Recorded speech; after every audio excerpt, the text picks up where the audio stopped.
So what we would like to share is our insights with you, how to deal with those challenges as a business, but of course also as an individual in the product management space. And hopefully this webinar will help you, to see the recession not only as a threat or as a crisis, but also as a chance to realign your business or get even more customer-centric or product-centric. This is where we would like to touch upon in a few seconds. Can we move to the, yeah. So just briefly, I will touch upon the agenda, the introduction, the presentation. So the most important point here is there's an open discussion part at the end of this webinar. We hope to get as much input from you as possible, your thoughts, your ideas, your best practices, whatever it is. And we really look forward to have this open discussion at the end of this webinar. Really looking forward to this. We also will have some 3 polls during the webinar, and of course, as much interaction as possible is very much appreciated here, so that we can maybe use this as the starting point for the results of those polls, a starting point in our discussion at the end of this webinar. A brief intro to who's hosting this. I'm Andreas. I'm responsible for the sales and business development part of Peak Product. Just joined the company, I guess it was 3 months ago. I'm doing business development for literally all of my life, so to say. So I'm spent 15 to 18 years in this role for several consulting companies like BCG, Anderson. At that time, it was already Accenture, PwC, and so on and so forth. And now happy to be with Peak Product to develop the business here. Up to you, Kai. Yeah, thank you very much. My name is Kai. I am sort of a hybrid between business and technology. I started programming when I was 10, but I was never very good, so I ended up studying mainly business. Then got really lucky and joined Google at a relatively early time in 2005, stayed there for nearly 13 years, moved to the startup world, where I ran a startup here in Zurich for about 2 years. And for the last 18 months, I've been working with the Peak team, trying to help make European products better. Currently work at an insurtech company as an external consultant, helping them to build a new product line and also to internationalize their services. Great, thank you. Some short infos about Peak Product for those who don't know us. I hope this is the minority of our attendees. So we are in product management for about 15 years. We are the organizers of the Product Management Festival, which celebrates its 10th anniversary this year. So hip hip hooray to this. We also published the Trends and Benchmarks report for the PM community, which was the latest issue was published some 4 weeks ago. So if you haven't been able to get a copy of the newest edition, just let me know and I can send it over to you. And we also, last but not least, advise companies like Sempus, Anchor Store, RAM, and Michael's Ringier in product-related aspects or aspects related to the product management function. We also do recruiting for those companies, just in case you have some needs in this area. I guess that is from my side, so I hand it over to Kai to jump into our topic. Thank you, Andreas. Since we're a pretty intimate group, we do have some time at the end for a discussion, but I would encourage you to unmute and sort of ask questions right along as we go, because we're small enough that this can actually become a good conversation. So please feel free to jump in. I think to the topic of the webinar, I wanted to take a couple minutes to sort of revisit the question of recession. There's a lot of talk about all sorts of different bits and pieces, sort of share our take from Peak. on this particular piece. And I think I'll start with a slightly dramatic slide to summarize sort of our core fundamental view on the situation at the moment, and that it is, we believe that the world will enter a collective recession.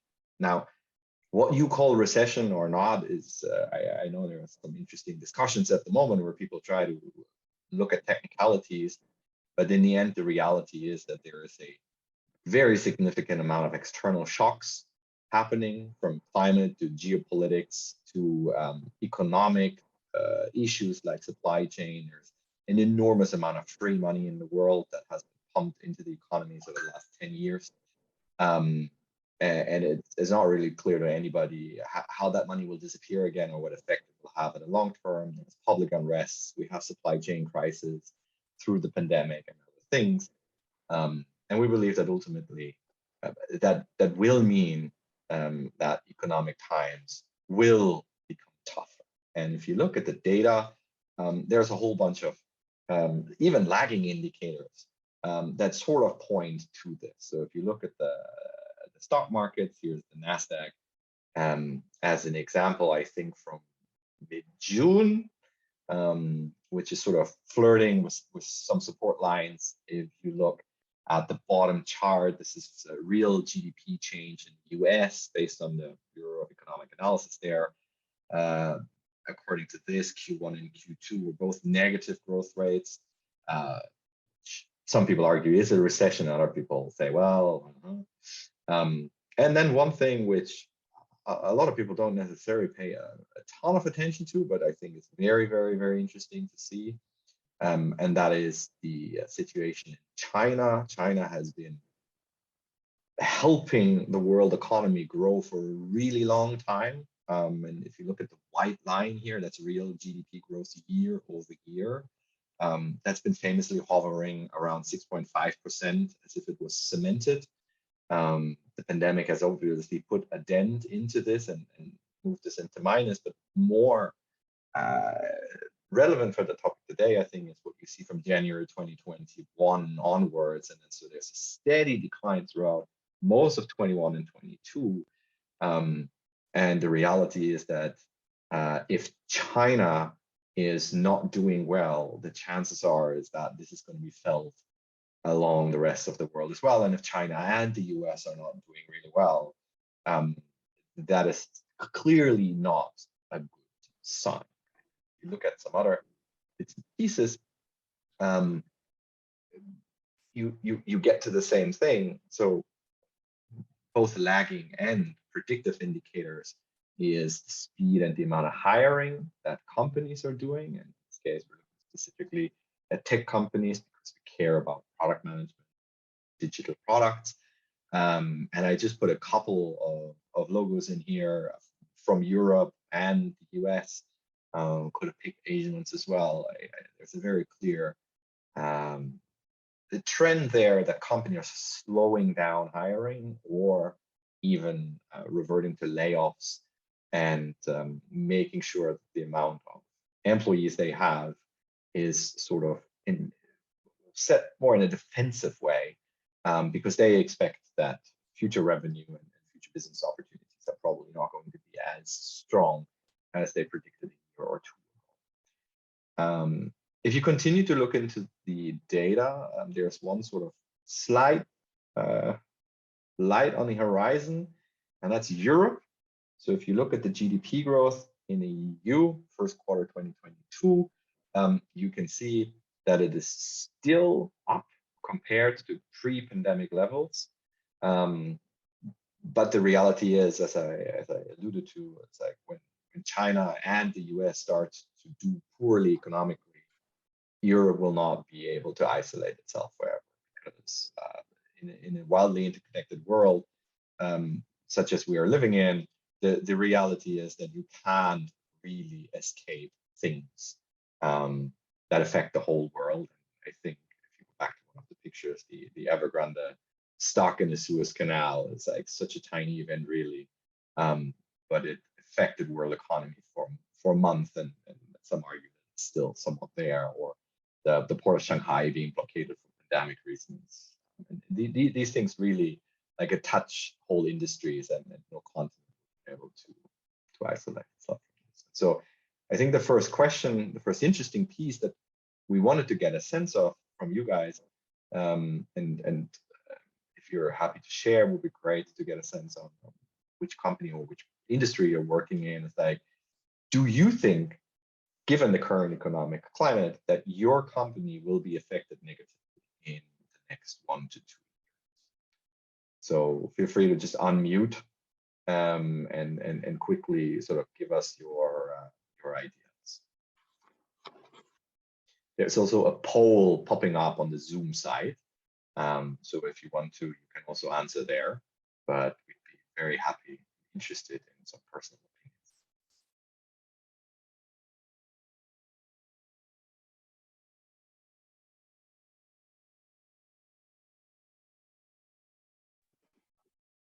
Yeah, thank you. Here. A brave person. Thank you very much. Thank you, Tom. No worries. I'm just jumping in here. So I've been working recently with 2 industries, and one is e-commerce and one is HR tech. E-commerce, an affiliate sites, an aggregator, very open, has millions of users. Do we see a slowdown?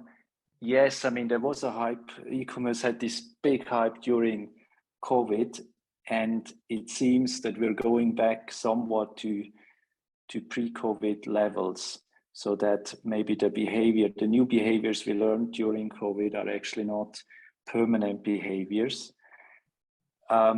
Is that now influenced further by the price increase? So the website is in Malaysia.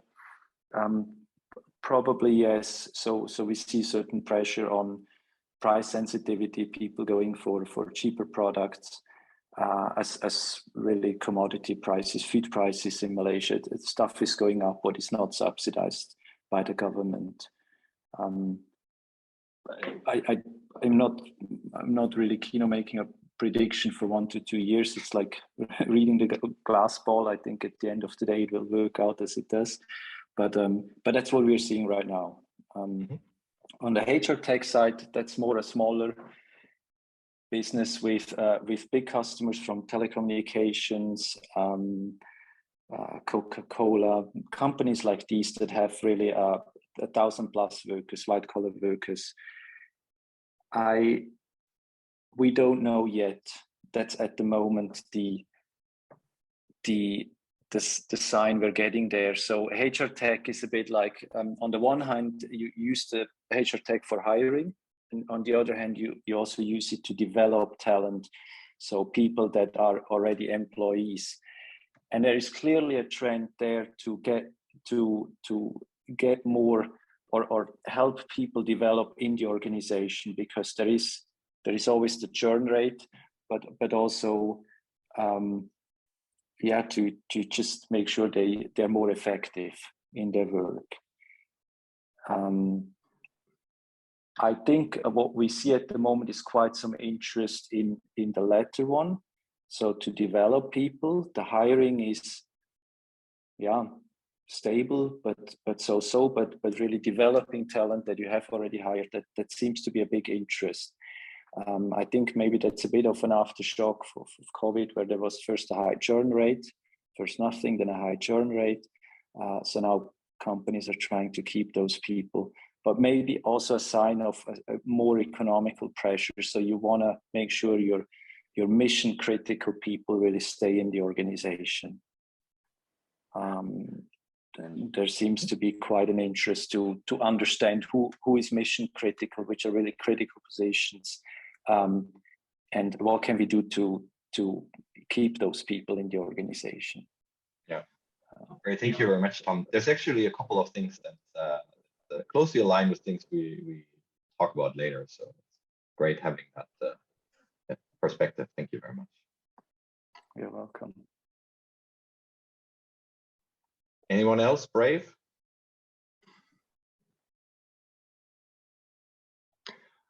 I think. Go ahead, Andreas. Yeah, I think one of the reasons why HR tech is maybe not affected is the shortage of highly qualified people. In Germany, for instance, one of the reasons that the economic growth is slowing down is not only COVID and all the other things we are talking about, it's also the shortage of high qualified labor force. And I think therefore the HR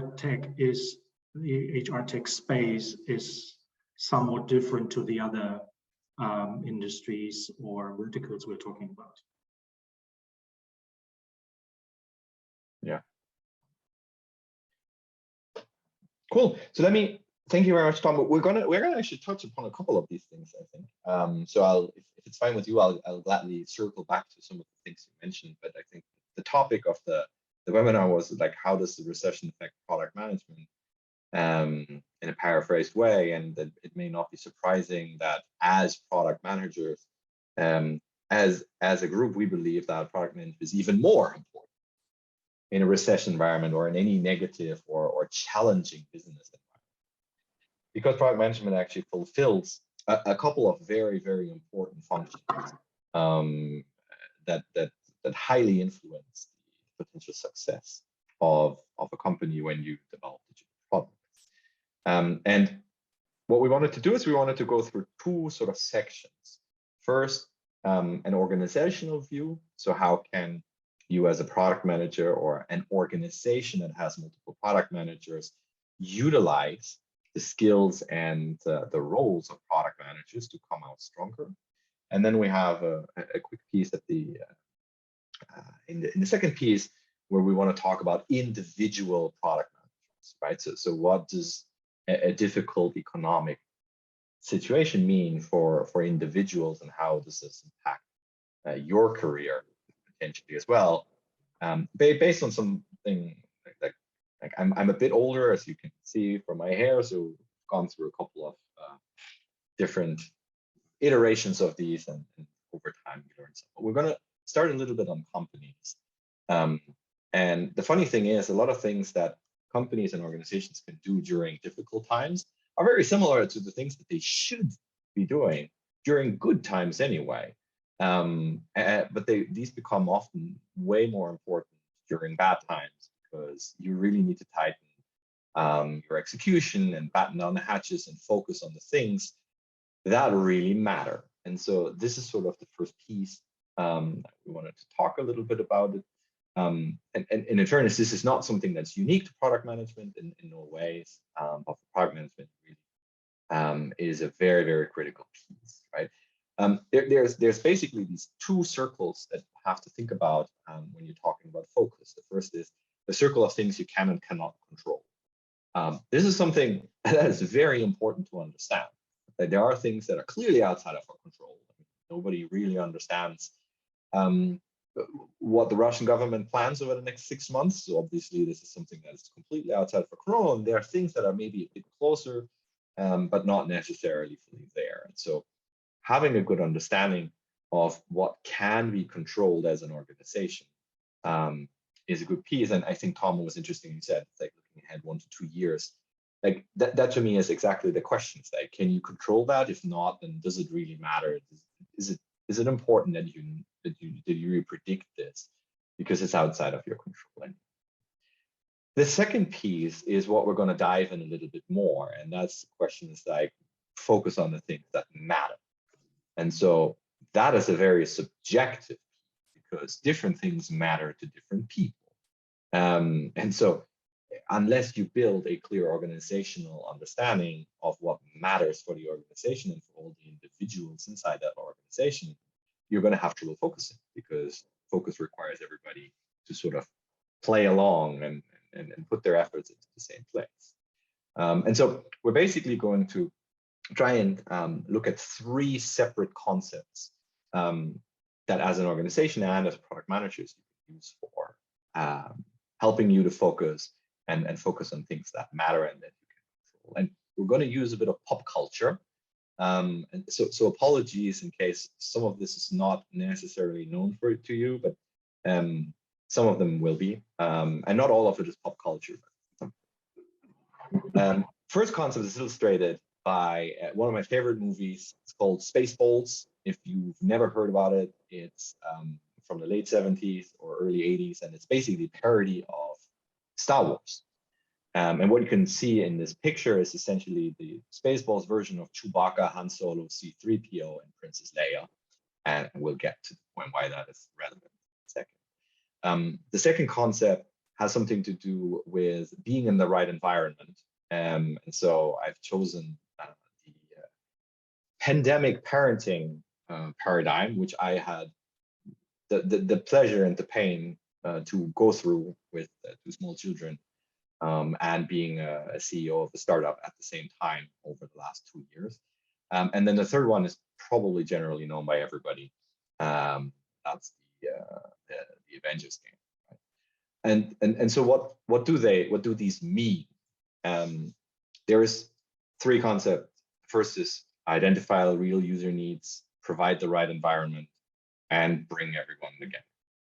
And so while the right and the middle one may be pretty clear, I want to briefly share with you one of the favorite scenes of this movie, which is the screenshot actually here. So at this point, their spacecraft has crashed in the desert on a planet that they don't really know a lot about, and they are sort of walking through the desert in search of anything that can help them. And the dialogue roughly goes like this, from the back to the front. The Chewbacca asks for water. The man asks for water. The robot asks for oil. And the princess, who is quite posh and quite spoiled, asks for room service. And I really love the scene, and it's really funny. But what I really like about it is that, to me, it's a great parable on identifying real user needs, because you could argue that this is actually something that each of these people think and wants at this particular moment. But ultimately, what their need is they need to be rescued. And there is sort of a jump to be made from fulfilling a short-term desire, which you really feel, and then there's sort of the long-term need that really improves your life and makes you better. So we're gonna start with this and jump into this particular concept. And I wanted to sort of talk about three things inside of this concept of understanding real user needs and why it can be so surprising sometimes what the actual user need is. And so there's a couple of different people that talk about this. One person that's actually talking about this quite nicely is a woman called Teresa Torres. You probably have heard things like about product discovery as well. But sort of this is a mix of different things. The thing that we propose generally when we work with clients, and you also find when you go to a conference, is there's this three-step process to identify real user needs and value. The first is gathering signals. Gathering signals means that you have to listen to the people that use your products. And you can do this in a couple of different ways. You can talk to people, you can sort of install product metrics, you can do shadowing sessions, you can do user research. There's a lot of different internal support and support. Eventually, you will have an ocean of signals, which are not necessarily all correlated, right? Sometimes they will actually contradict each other. And so the idea is that now this is sort of where the art of product management comes in. You take these signals and you try and build a hypothesis out of these signals. And so to go back to the Spaceballs example, like the signals are, I need water, I need oil, and I need room service. And you can make a couple of different hypotheses what the actual user need and also the possible solutions, right? So I already said, take the hypothesis that they all want to be rescued and they don't want to die in the desert. That's a pretty straightforward example. In many product cases, it's harder. And then we get to the third piece, which is about validating impact. And now the thing is like, well, that's the hypothesis of the need, but like, how do I know that a solution that I can come up with here actually provides this need. So now I'm going a step further into solution space, and now I can come up with a number of different solutions potentially, depending on what the situation is, right? If I know there's an oasis 500 meters behind the next dune, the easiest is probably just point them the way and say, that's where you need to go. That will be a solution, and I could try this out. I could drop some water, some oil. I could provide a concierge service. I can drop them a tent so that they're shaded. There's a lot of different things, different types of solutions that I could come up with here in order to, for them really to have their need of rescue, to get them a step closer to their ultimate need, what I believe is their ultimate need with these different solutions, right? And so this is essentially, it's sort of a linear piece here, but you can also think about this as a circle because you essentially walk through this sequence a lot of times. And maybe to give an interesting data point as well, why is this something that is so important? It's like there's a variety of studies showing that even in the best or the big tech companies that you know, 9 out of 10 product ideas fail. 9 out of 10 product ideas fail. So your boss comes and say, hey, we need to make this button green because I talked to customer XYZ and he thinks this is a fantastic idea. This is like, definitely this works out. Or a product analytics signal strongly says people spend too much time here, et cetera, et cetera. 9 out of 10 ideas generally fail. So the only way to figure out where you spend most of your time and where the real user need is by going through the signals, generating a hypothesis what the real need is, and then develop a bunch of solutions and quickly validate if that idea actually has any impact, right? And maybe the last point on this is that there is an interesting sort of after effect when you take this really seriously, and that is, it is really not important how many different ideas, how many different features, how many different product improvements you launch. The only thing that really matters is what's the ultimate impact of all of these things. And that's actually something I'd be really curious to discuss with some of you, how that looks like in your companies. But a lot of companies operate on the sort of the implicit assumption, if I launch more features, my product will be better. And they actually skimp on this particular process. While if they follow this process, they could have more impact with less work. And so sort of recommendations from us, specifically in a time where resources are scarce, revenue streams are potentially under pressure, is think really hard about what the right feature, the right product improvement is that you want to put into the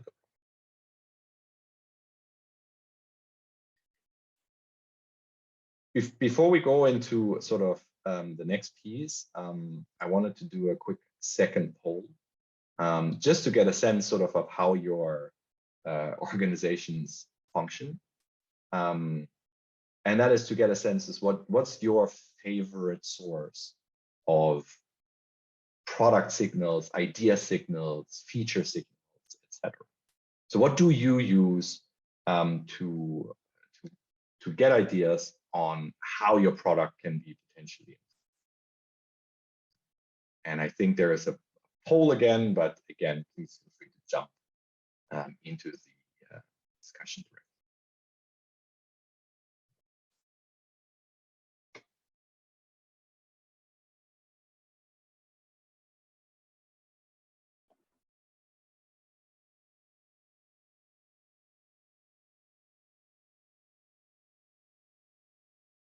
All right, if we don't have brave people, which is understandable because we're not that many, I'll jump further. So assuming that you basically try and follow this piece where you take your signals, you process them, and you come up with good ideas on how to validate the impact. brings me back to the parenting in academic, right? And at least personally for me, I'm not sure who else had to do this from you guys, is however good your intentions, if you don't have the right execution environment, everything becomes really, really hard. And so the same is true for product, and the same is true actually for the whole organization. And there's three particular pieces that we think are incredibly important that you set up in order for an organization to be able to sort of follow this concept. The first is autonomous teams. The second is a failure culture. And the third is infrastructure and a mindset that allows experimentation. And so very quickly, because that picture is very small and not very easy to read, jumping into this, not sure if anybody else is into Dilbert, but there's essentially sort of a very simple 4-quadrant diagram here, composed of alignment and autonomy, and where we think, and what also others in the system point out, is that this quadrant up here in the top right is really the most productive quadrant for product-driven or product-centric companies. Two things need to come together. The first is there needs to be reasonably clear guidance and alignment from an organizational perspective. What is the most important thing to do? And here we're coming back to the sort of impact validation, et cetera. And at the same time, though, there needs to be a high level of autonomy where teams are not being dictated solutions, as in like, this is how we're going to do it. But teams need to have the ability to really think through this whole topic and come up with their own solution. So instead of a manager looking at signals and saying, this is the most important one, this is what we're going to do now, let the team actually do the work, give them the ability to really think. Exactly.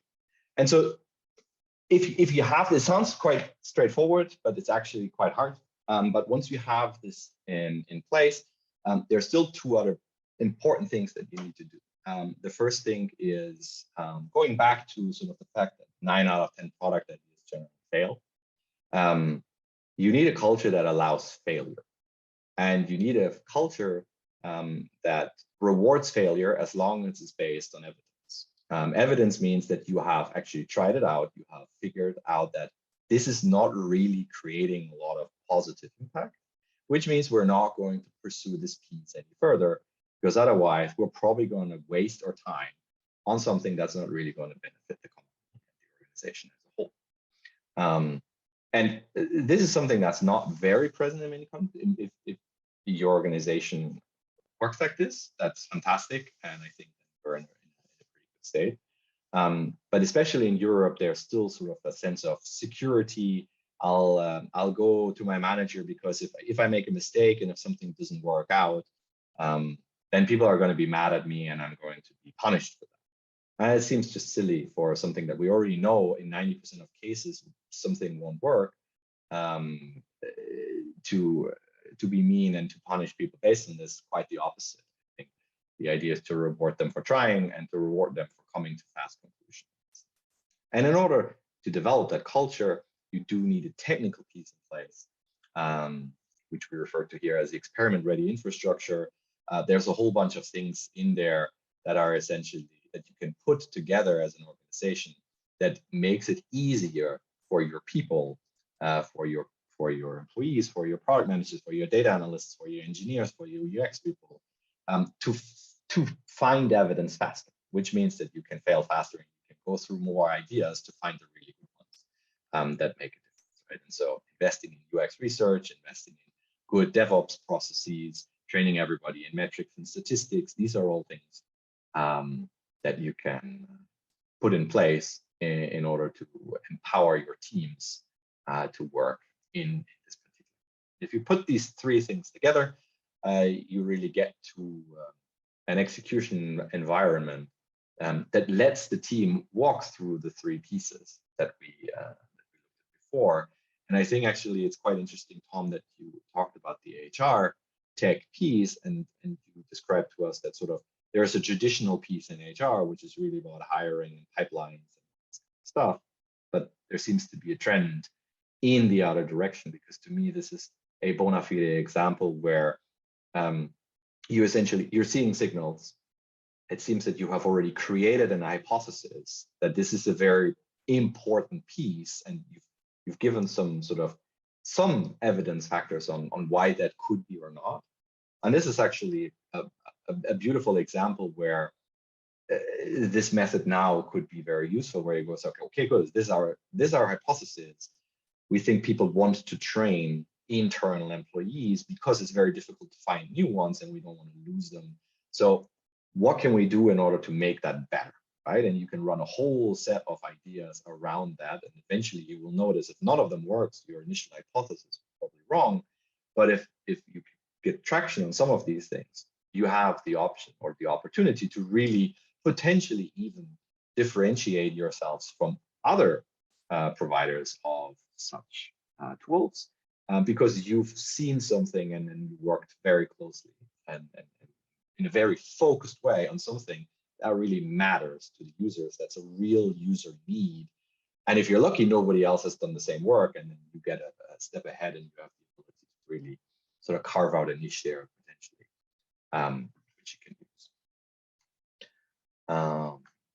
Exactly. And so the last piece, coming now to the next pop culture reference, this is pretty straightforward, but I think it's often completely forgotten, is product is not product management. Product management should be the greatest cheerleaders, advocates, and evangelists for the product.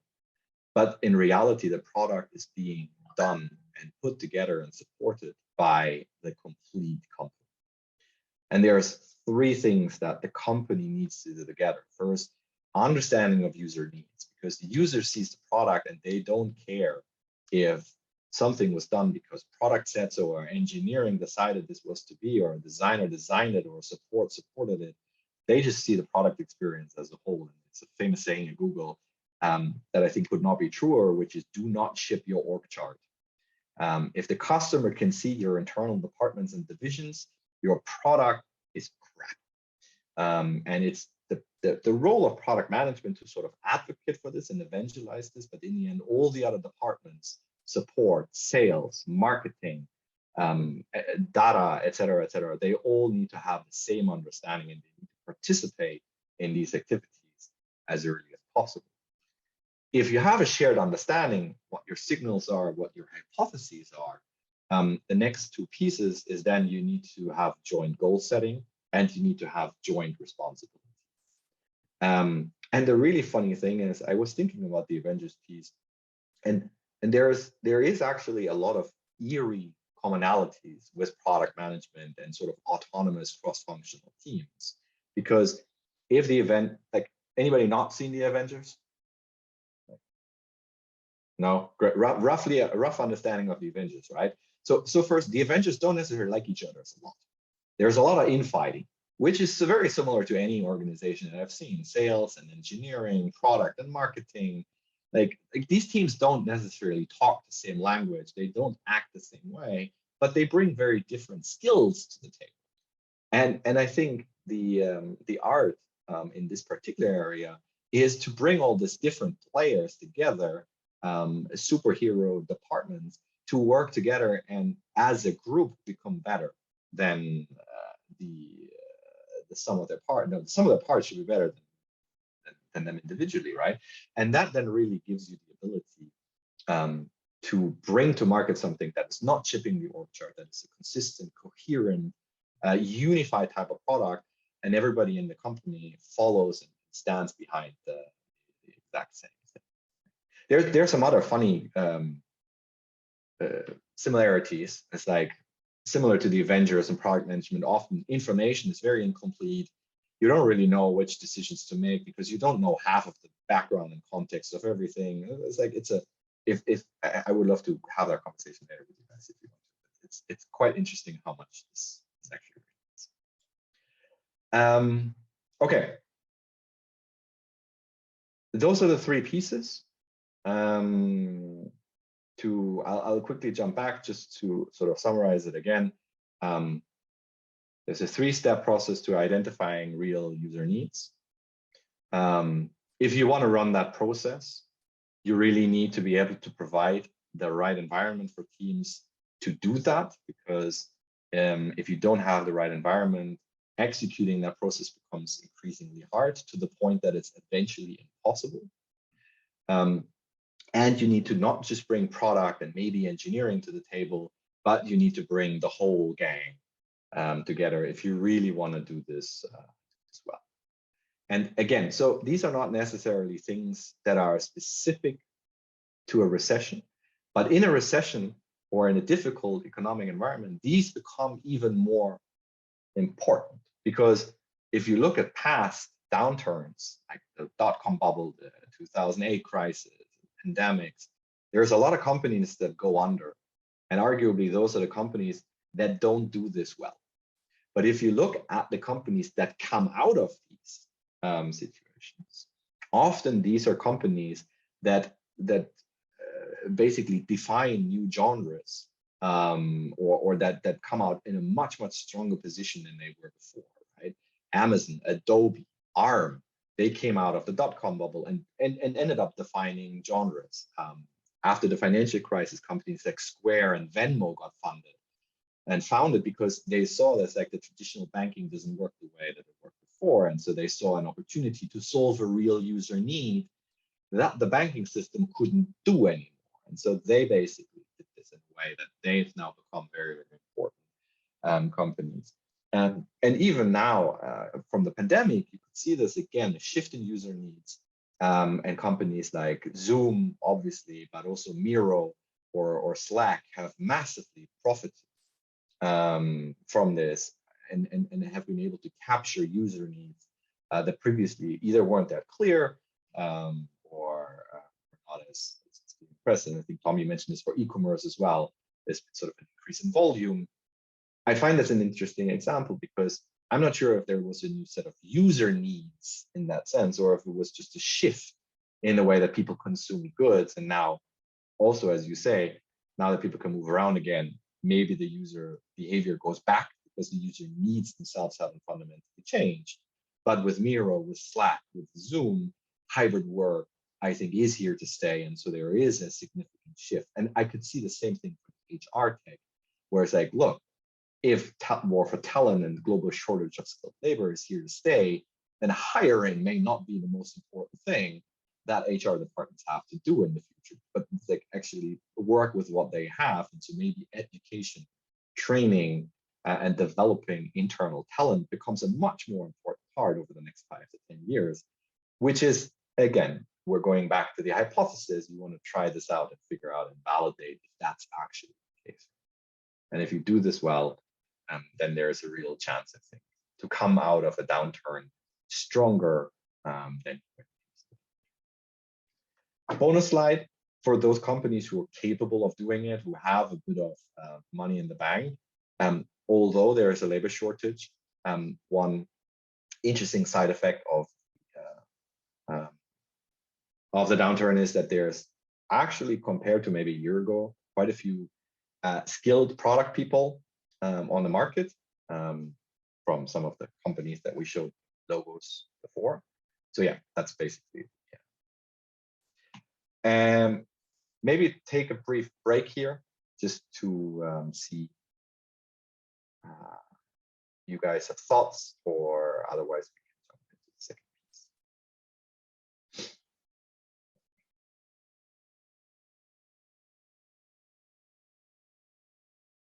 All right, so let me jump into the second piece. This is going to be fairly short. Another pop culture reference is Lord Sugar. This is essentially the British version of Donald Trump in The Apprentice. So he's the guy who says, please come to my office, and then fires people. And as we can see, the reality is that some teams are going to be reduced in size, which means some individual PMs will have to make changes to their career. So that we shouldn't forget about this, but that's also a chance in many ways for people to sort of reorient themselves and look for companies that still hire and that still have practices. But I wanted to briefly touch on sort of 3 types of roles that are there at the moment. The first is junior roles. For junior PMs who either APMs or PMs who've been sort of working for a year or 2 or just recently came into the product management functions, I think it's a great time to learn by doing and by listening. There's sort of the concept of a war CEO and a peace CEO, which is a bit martial, but generally I sort of like the idea in the sense that you have to change your behavior.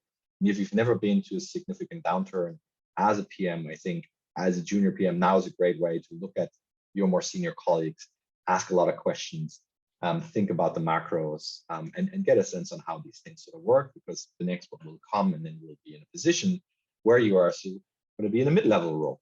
And the mid-level role now has the opportunity, in my opinion, to take responsibility, either because some colleagues of you have been let go and you need to take up their work and take more responsibility that way, but also because the junior PMs won't be able to sort of really take responsibility, and the senior PMs are probably going to be busy with all sorts of other things, reporting to the board and putting out fires. So it's really sort of that mid-level seniority that gets to do most of the work, and that's an opportunity, because I think step outside of your comfort zone, and really develop yourself in a critical and difficult environment, which I think is a great growth opportunity for product managers. And then I mentioned like the senior people, the product leaders, they probably have their hands full with other things.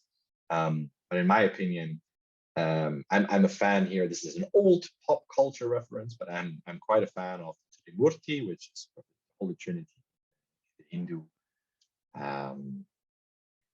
world, where you have these 3 main deities, Brahma, Vishnu, and Shiva. Brahma is the creator, Vishnu is the conserver, and Shiva is the destroyer. And it's basically a cycle of creative destruction that happens over and over and over again. And I think as a product leader, the ability here is to really think through is like which part of the cycle are we for the company, given that from the external side, we're in a bit of a destruction mode and things are being challenged and potentially disrupted. Like, where do I have the opportunity to now create new things on the basis of what's happening on the outside? Is it the right time to invest in a better infrastructure or a different mindset, or make changes to the team setups? Like, do I still have the right people on the team, et cetera, et cetera? So this is really an opportunity to take sort of in a judo way, the things that are being thrown at you from the outside and use them for your benefit, and potentially make significant changes and put significant directions in place to really set up the company for the future. So yeah, what next from our side? There's a bunch of resources that we can recommend to learn more. We put together 6 books. In this case, there's also a couple of links in the presentation to articles. Share the presentation obviously so you can take a look. And apart from what, if you feel that you want to talk more, you want to have a deeper conversation about something that happens in the company, or that you just want to get somebody's opinion on, feel free to reach out to Andreas. You see his contact details here. And apart from that, wanted to say thank you very much. And yes, open this up in case you guys want to discuss and have questions or ideas or observations. I think we'll have 5 to 10 minutes left in order to dig into more topics.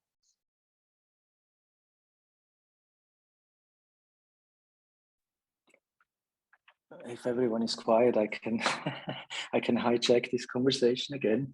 All really interesting stuff, Kai. Makes all sense. It's all right from my perspective what you listed down.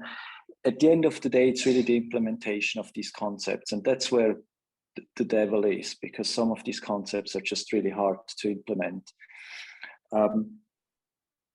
Maybe one question. So one thing, yeah, you it was interesting. You mentioned for me, referencing what I've said before, maybe going into the talent management. So finding out how we develop talent, maybe that's something to experiment with. Now, the company I work with, that they did develop a product there, and it's an immensely complicated product. So they developed the product over a couple of months, and no one is now buying that product. It's one of the reasons why I'm now working with the company. And that is interesting. You could now start and going in with experimentation, but at the same time, you have already a product. It's just really cluttered, and the value proposition is not clear. I thought about, I could run a whole bunch of interviews and try to understand what's the exact user flow, how they actually use it. And a framework that I actually never used it much. A framework that I thought as a thinking framework that I'm exploring is jobs to be done. And I'm wondering what your experience is with that framework. And I take it a level further. I'm thinking of, is that a framework also to align the whole organization? I'm a real fan of organizational clarity, what you also say under communication. It's bring everyone together. That's actually where I started off. This is a 50 people company I work with, is a scale up. And I started actually first with that. I started working at the leadership team, although they hired me for the product job. But I started first focusing on the leadership team, because if communication is not clear, in my view, you can't build anything properly. If it's not clear what do we understand under user value, under user problems, etc., etc. So I was wondering, what's your experience with maybe this framework, jobs to be done, or any other framework to really streamline that thinking of what's really the value, what's really the job that people are hiring our product for to solve, and get that across the organization. So you're talking not just about product, your product development, engineering, design, but then also support teams, the whole operational organization of the organizational part of organization. Maybe you have a couple of experiences to share here. Yeah, I mean, I have a couple, and I think I've never explicitly worked with jobs to be done. I know of it, but I've never actively used it. But I think, to me, I'm not a giant fan of frameworks per se. I do think that what you mentioned, to me, that is the most important thing. That you sort of establish a similar thinking, especially across the top of the organization, but then also into the organization. My approach has always been to sort of listen to how the organization thinks, and then pick a framework that is as close to that what the organization already is used to, that pushes them sort of into that particular direction. You have organizations that are super hierarchical and are sort of founder driven, and essentially what the founder says is it will be done. And that requires generally a different approach than when you have a scale up that is maybe on their second or their third CEO already. Maybe they went through an exercise in product development that was unsuccessful. So maybe some of them are scared. And so I think my approach is always to figure out what works in terms of communication first. And then think, okay, which tool set can I bring, right? OKRs is another good example for this. It's like there's people that say OKRs, everybody should use OKRs, which in my opinion doesn't make any sense whatsoever. OKRs are a very good tool in the right organization with the right people driving. Otherwise, it can be totally destructive and do way more damage than good. Right? So yes, I don't know the organization, and I don't know the jobs to be done framework per se. But yeah, my approach would always be to think like how can I easiest get this done, and then see which framework fits into this. It's a bit like engineering, by the way. But yes, that would be my approach on this particular thing. And again, is there a founder? Are people scared? Is there control mechanisms in there? Will autonomous teams work at all whatsoever? Like, what's the management style? What's the skill set, et cetera, et cetera. It's like all of these are things that I would let my decision be influenced by. Yeah, I hear you, and that makes all sense. Yeah. But yeah, I mean, jobs to be done in general is a good framework, I think, right? Because it sort of provides one ways, but you can have an organization where people are wildly disagreeing on which jobs the user wants to get done, and then sort of you're stuck in that way because the disorganization or the disagreement happens above the framework piece, more on the strategic or even philosophical level. And then it doesn't matter which framework you bring because they're all doomed to fail. And until you get sort of like going back to the very first slide in a presentation, until you figure out what matters and what you can control, like anything you do underneath doesn't really help you, right? So that's a top, in that case, it's a real top leadership problem. And it needs to be solved at top leadership level, in my opinion. Which is very tough if you come in sort of late and on a slightly lower level. It's like, nice to hear that they're not doing their job. Yeah, it is challenging indeed. But you know, I made sure I don't have a top-down leadership, otherwise I wouldn't work with them. So that's what I make sure before I engage with a company. If they're not able at the C-level to learn and to be very open, and it's a safe environment to start with, then then I don't engage, because then I spend endless time just getting first the top leadership in shape, and they might not even be successful in many cases. Yeah. So yeah. Then let me ask, I don't know whether it's a second question. I would have a second question, but I don't want to, then we're using up all time, or I'm using up all your time. Yeah, good for me. Yeah, can I fire ahead with another one? Yeah, go ahead. Okay, cool. Then just one more. I think the whole discovery part is, it all makes sense. It's all beautiful, but the biggest problem I always found is you don't want to have just product in there. You want to have engineering and especially design participating, getting these three functions together. I mean, Kagan is evangelizing that a lot. And at the same time, I found that the most difficult part to get them to the equal level, and not necessarily maybe because of operational constraints, but also because these people have maybe never even worked in that way. And for many designers, they've always been somehow under product, under engineering, somehow just the guys that color maybe stuff. It's so much more. How do you approach that? What's your approach to get these three functions together to really start doing discovery? Because it also means you have to up-level them domain knowledge-wise dramatically, so they really understand what they're looking at. Yes. I can give you a very concrete example maybe from the company that I work with, because that was essentially the reality that they were under. So there was a product function. There was actually two product functions, one in the agile world and one sort of from a strategic perspective. And they were coming up with all sorts of ideas, and it never went anywhere because there was a giant gap between what the product people sort of thought about and what the rest of the organization was doing. And so we essentially we're building, sort of extending the platform with a new product line. And what we did is we literally, like, a very specific example, we set up a design sprint with product, with engineering, with product and design, and we invited engineering, 3 engineers.